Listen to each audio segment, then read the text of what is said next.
Hey YouTube, it's the test lead, and today you're watching Michael Brown's QA journey interview.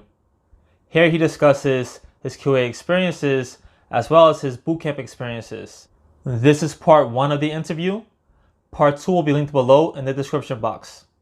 So after you finish watching this one, you can watch that one.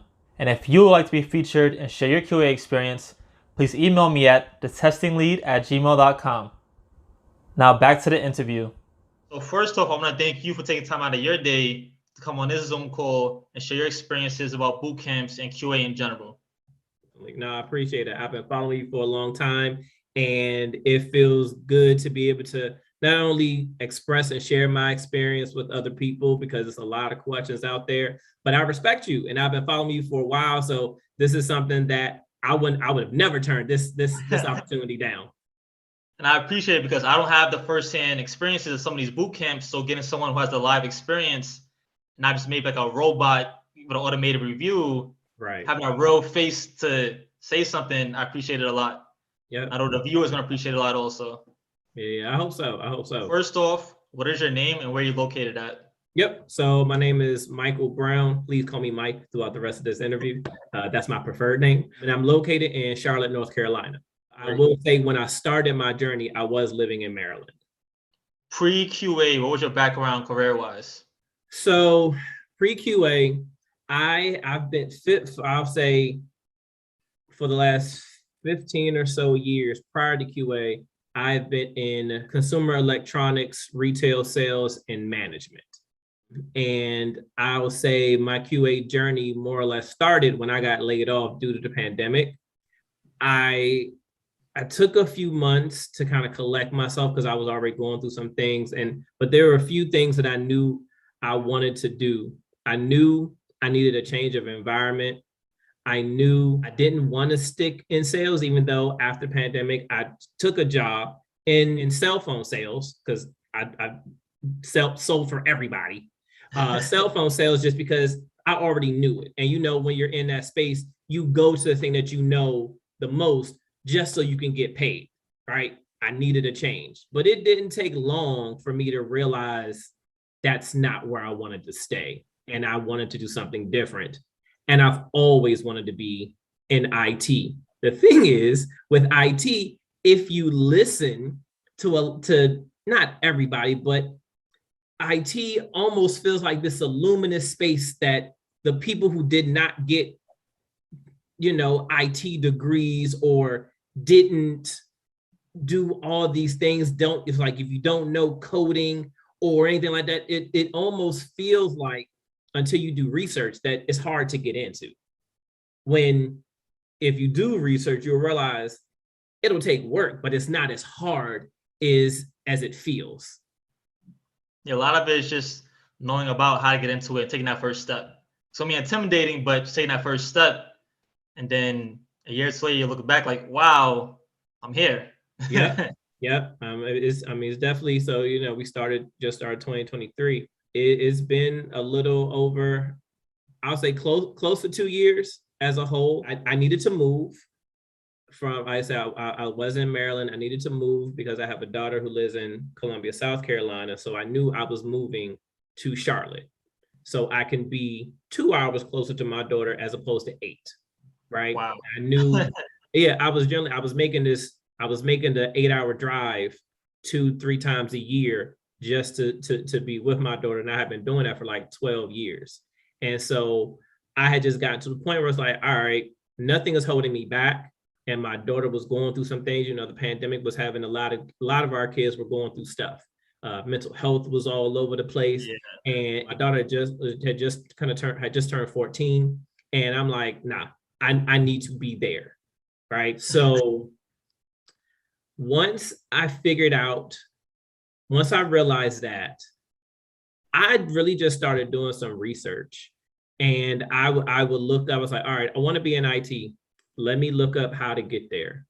Let me look up what I can do. I literally just started doing Google searches on IT jobs where I don't need experience, IT jobs where I don't need a degree, IT jobs where I don't need coding. And everything came out because at this point, I'm like, IT is so broad. I just need to figure out what it is that I want to do. And so that's really kind of where that thing started. QA didn't even really come up as I was as I was typing. QA wasn't in that. Matter of fact, I just looked something up today, right before this interview, and Q on the list, the top high paying jobs that you don't need a degree in, QA was on there at number like 9 of the 10, but it wasn't there when I was looking. Yeah, it's not as glamorous as some of the other tech professions that always get pushed a lot. Right. I mean, everybody says the ones cybersecurity is or networking, software engineer, and I was like, yeah, that those are a lot, and I don't have time. Those are the most intimidating to get into. So you're like, oh, I don't want to do that, then I don't get into it at all, and then you just never make the change into tech. Yeah, I don't remember exactly the time frame that it took place, but I think it may have been like YouTube or Facebook where Bootcamp started popping up. So initially, I'm on YouTube asking the same questions I was in Google, and then started to look at some video, this video, that video, and then you know how YouTube algorithm works.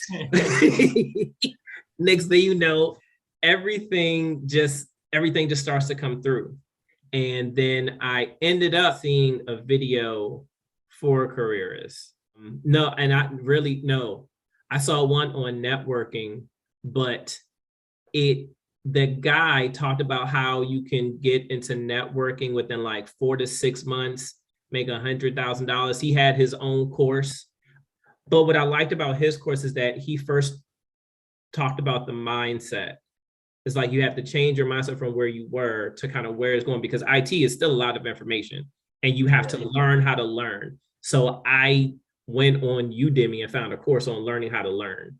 I got a book on story reading. I got a book called The 5-Second Rule that just helps, like, when you think about something, as opposed to laying, just count from 5 to 1 backwards and just get up and go. It's like I spent a lot of time transitioning my mindset from where I was, because being 40 and going into a whole nother career path, like, when you was the guy at one spectrum and now you got to start off as a noob in another one, it took a while for those things to kind of come into place for me. Well, part of it's humbling because you got to go, oh, I just had the guy in this area, but now I'm going to this brand new field, starting at the bottom again.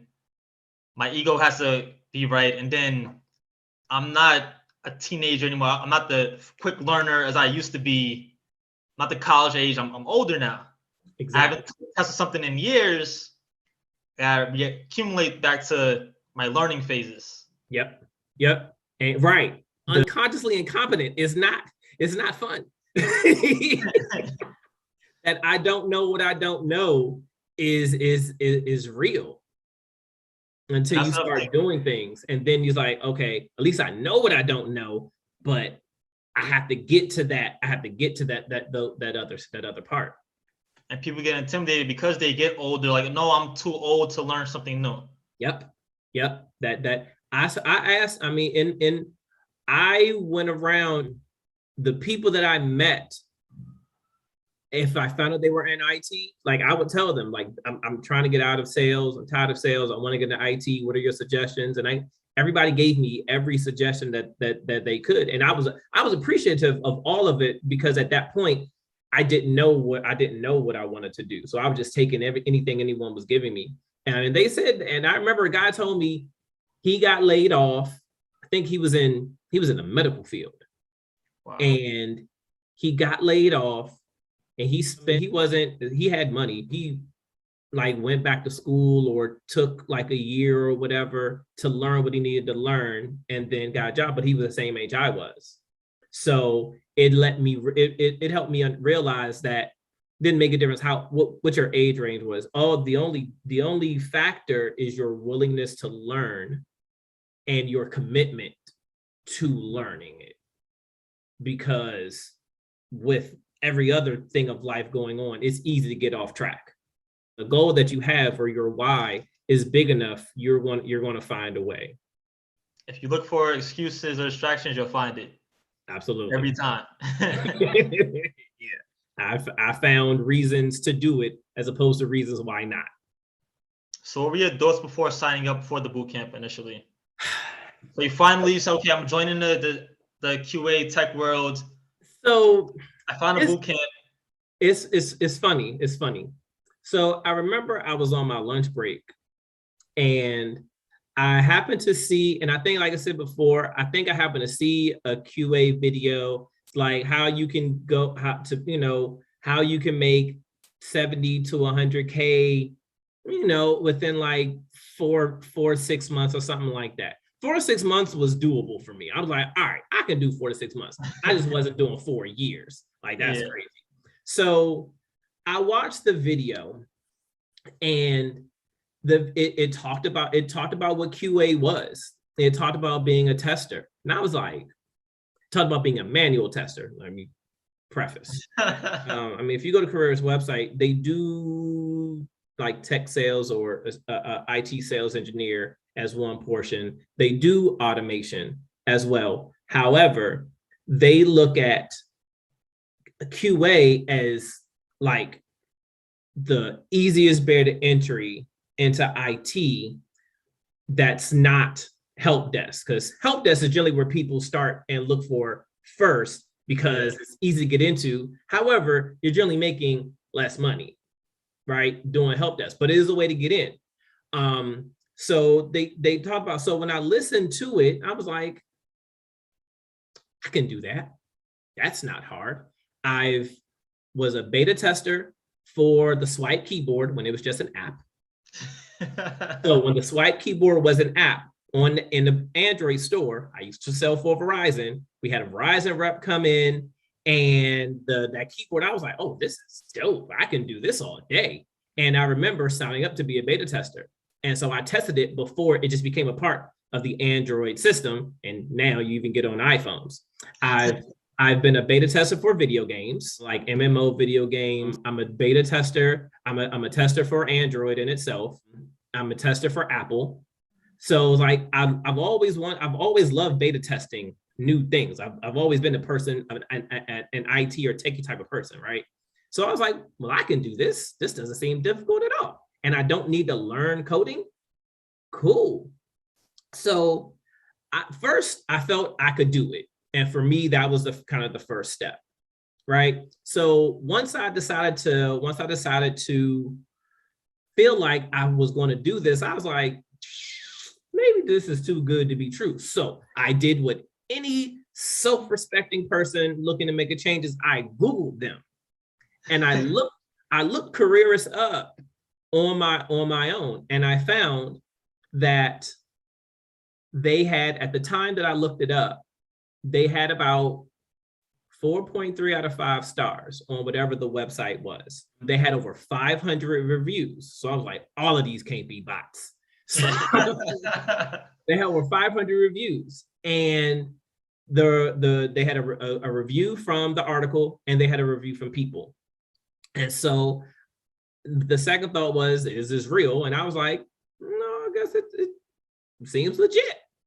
It seems legit, but I wanted to make sure I did my due diligence first. And that's an important tip for anyone watching. Before you do pick a bootcamp or anything like that, do your homework. Some may recommend you something, but still you're putting your money on the line. Before you make any payments, do your own research. Yep. As I was doing my lookup journey, your site, your Test Lead YouTube channel popped up. And while I was working, so I mentally made the decision I was going to get started. I don't remember if maybe careers had just popped up for me, or I don't fully remember what, because things are blurred. But I do know that your breakdowns, like your A to Z video breakdowns on terminologies, the methodologies.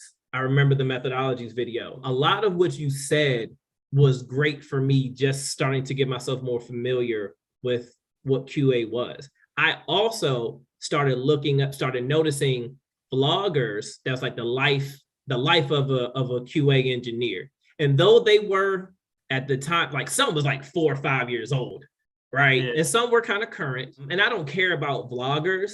I just want to know what you did. And if anything in that vlogger's video didn't have anything to do with QA, I wasn't paying attention to it. So again, this is how I operate. I look up and I tend to engross myself in whatever it is I'm going to do. And all of those things help me recognize and understand, nope, I can actually do that. And then it was just ready for me to make the payment decision. And so I called them. And no, I think I filled out a thing on their website to get information. I talked to one of their salespeople. I just asked questions. I asked as many questions as I could think of, because I mean, it's not $20,000, but it wasn't $100 either. Yeah. So I asked all the questions that I could. And then I watched that introductory video that they had one more time. I had a conversation with my family, and we went ahead and was like, you know what? We're going to do it. I figured for me, I'm like, it's like going to a trade school. That's kind of how I looked at it, right? You're spending money to go to a school in a way for a specific purpose. Now, I didn't even realize that there were others. I had seen Test Pro, but that came out once I had seen that only after I had started. I didn't think about free ways. I know the thing that made me decide to take a boot camp was because I know I needed guidance. And I remember, and it was cool. I mean, I was already in careers and stuff at that time. When you did your video on boot camps, I was like, I'm not, you know what? I'm not gonna lie. You gave me confirmation. Though I was already in the boot camp, in the back of my mind, I'm like, man, they lying. Like, it's crazy how we can self-sabotage certain situations, because I was afraid. I had the money, and when I got the money, I didn't even apply immediately. It still took me time and assurance from myself to make that jump, because you don't know if it's going to really work. They say if you follow the system, you can, in the market that we were in, if you follow the system, you should be able to get a job within 3 months. If you follow the system. When I started that, I got my job, and I got the job I have now kind of within 4 months. It had taken me some time, and I followed their system, but I got this job in the time frame that they said. 3 to 4 months by doing exactly what they said. I didn't ask no questions. I am not the expert, because that's what I will also say, is that you don't pay for college and then think you know more than the professor. Yeah. I didn't do that either. The beginning of the boot camp, the middle, and ending, what was like the hardest parts? So the first part was, I'll start with the beginning. So the beginning part, the hardest part of the beginning was learning the terminology. So I still had a job, and that job is a full 8 hours. And the classes, because they're on California time, I had to say my classes were in the evening. So what was it, like 7 o'clock for them? It's like 8 o'clock for me. And the classes are 2 hours long. So I'm at work. I wake up at 6. I'm working more or less from 8 to 5, 8 to 6, or whatever, because I'm salary. So you finish when you finish.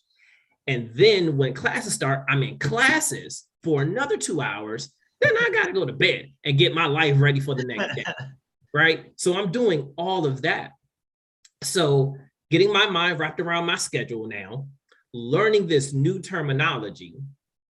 But what I will say is the thing that helped push me forward is in one of those videos, because the instructors worked for either previous or currently for companies like Apple, Intel. Like, they work for a lot of the big, someone worked for Google. They actually do the work, right? Yeah. Currently. So that was cool. But I know the second video, a guy was like, I know you all are sitting here asking, why, if companies would pay 60, 70, 80, 90, $100,000 a year to just test software, is like, I don't understand why they would make this money. And he said, look at it like this.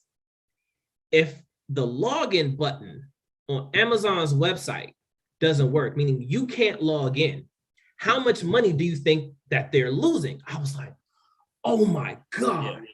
And every company goes through that. The world runs on software and applications and websites, right? That's everything. And I remember, you remember when Instagram, Twitter, and Facebook shut down, the world stopped. Yeah. Right. And I have my own, it's corny, I don't care. I have my own thing about helping people, serving people with technology. So I look at it, I said, so everything runs on software. And if me testing that software helps ensure that the people who are connected to that world can still operate, then this is me doing my part in serving people with technology. And I still feel that way. So that turned on the light bulb. So I went from, yeah, I think I can do this, to, oh my gosh, yes, no, this is me.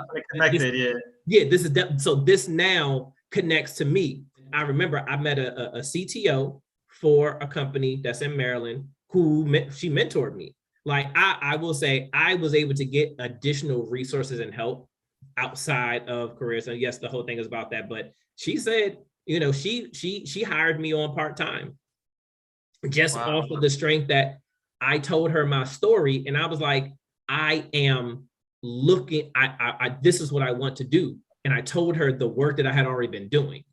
And she was like, you know what? I'm just proud of the fact that you actually have been self-teaching yourself until I did the boot camp. And I was able to get hired on part-time with her. And she's like, we're doing this just to make sure, because you might not want to do this work. You might not want to do it. I mean, everything sounds great till you do it. But, it was like that. Thank you for giving me that opportunity. And I'm definitely going to do that. So first part was learning the new the new terminology. API, SQL are two things that to do manual testing, you don't need. You don't need it, but it helps to understand at least the basics. And so careers taught the basics. They really gave us more information than we really needed. But what it did was it helped essentially add to the tools and skill set that we then later put on the resume. So that was the beginning. The middle part for me really wasn't that difficult, because once I kind of got there, like it was just a thing. I would say SQL was one of the last courses that we took. But for me, API really wasn't that difficult. But unless you keep doing it, you're gonna lose it, right? And it's with anything, especially something technical like API, SQL were the only technical ones. Learning how to use Postman, learning how to write SQL queries, understand them, and understanding the different tools, like understanding Jira, and they use TestRail. So it was just those things. So it really wasn't hard. It was just for me, it was late at night. I was already tired, and trying to stay up for a 2.5 hour class wasn't fun. So, but however, they give you the course, that you have the classes every Saturday, which I will say help. Because I still am a part of careers. I'll have graduate meetings, and every Saturday, people who have gotten a job come up and tell their story, or the guy who's more or less in charge, the speaker, the main guy that you would see, he answers questions. So I'm either getting questions answered, or I'm hearing a success story. Both of those help. And so it's like, if you're struggling throughout the week, I was always looking forward to that Saturday for us to get those. And then once it was done, once I finished all my homework, we did have actual hands-on experience, writing test cases, writing bug reports. using Jira, using TestRail. Once everything was done and you more or less passed, then we transition over to a mentor, transition to a internship. And so we have an internship. And then the internship, we take everything that we learned and put it more into practice. But it's just the core basics, right? You give requirements, understanding what you need to do. Everybody has an internship, more or less company, and we work with that internship, and we use that internship to get the skills. And kind of once you get one, while you're in the internship, they also pair you with a mentor. And that mentor will take a look at your resume and more or less tailor the resume based off what you learned. Mentor also helps you through your job process. So I updated my LinkedIn profile. My mentor helped me with my resume. Once everything was done, sent it to the mentor. They told me everything was good. And then what happens is they give you more or less a document, and there's a learning video to help you with the questions and answers for the interviews. So, and that's long, and it's a lot. And so to answer the question on what's the hardest part at the end was a job hunt. So, and I remember, and again, it's kind of going back to what I remember you talked about, okay, how to do doing the resume and applying. And I remember you applied to as many jobs as possible, like you're flooding the market, right? Especially when you don't really have any experience, like you have to flood the market. And so we applied 30 to 40 jobs a day, 5 days a week. It took me 2,473 applications. If you found this video helpful at all, please like, share, and subscribe. If you need help in your QA journey, check out my book, QA Must Know Vocabulary. And most importantly, don't forget to learn something new today.